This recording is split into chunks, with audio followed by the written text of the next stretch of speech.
पनवेल महानगर पालिका क्षेत्र में मोबाइल टावर और दूरसंचार नेटवर्क पर लगने वाले संपत्ति कर की माफी का प्रस्ताव महासभा में सत्ताधारी भाजपा ने ही खारिज कर दिया है। केंद्र और राज्य सरकार की नीतियों के बाद ये प्रस्ताव महासभा में रखा गया था।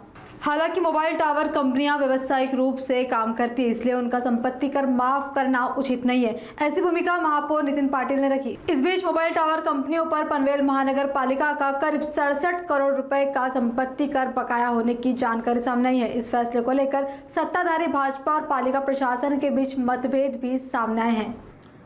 मोबाईल टॉवरचा कर रद्द करण्यासंदर्भात केंद्र शासनाने जे 1 जानेवारी 2025 पासूनचा जो आदेश काढलेला आहे त्याला आम्ही महासभेत विषय घेऊन आम्ही तो रद्द केलेला आहे। याचं सर्वात महत्त्वाचं कारण म्हणजे विषय न घेता तो तसाच पेंडिंग ठेवला तर तो डीम पास होतो, त्यामुळे आम्ही तो रद्द केलेला आहे। आणि सर्व सत्ताधारी पक्षाचे नगरसेवक असो विरोधी पक्ष यांनी जो मुद्दा उपस्थित केलेला आहे की 31 डिसेंबर 2024 पर्यंत 67 कोटीची थकबाकी आहे, त्यामुळे ही 67 कोटीची थकबाकी प्रशासनाने आतापर्यंत का वसूल केली नाही, त्याची काय कारणं, त्याच्या किती नोटिसा तुम्ही मोबाईल ह्या कंपन्यांना दिलेल्या आहेत याची माहिती आणि याच्याबद्दलची चर्चा अतिशय चांगली झालेली आहे। त्यामुळे ह्या मोबाईल कंपन्यांचा जो थकीत कर आहे हा प्रशासनाने लवकरात लवकर वसूल करण्याच्या दृष्टिकोनातून मी आदेश महासभेमध्ये दिलेले आहेत। महासभेमध्ये स्थानिक स्वराज्य संस्थेमध्ये महासभेला अधिकार असतात, त्या महासभेच्या अधिकारामध्ये आम्ही आमच्या अधिकारात जो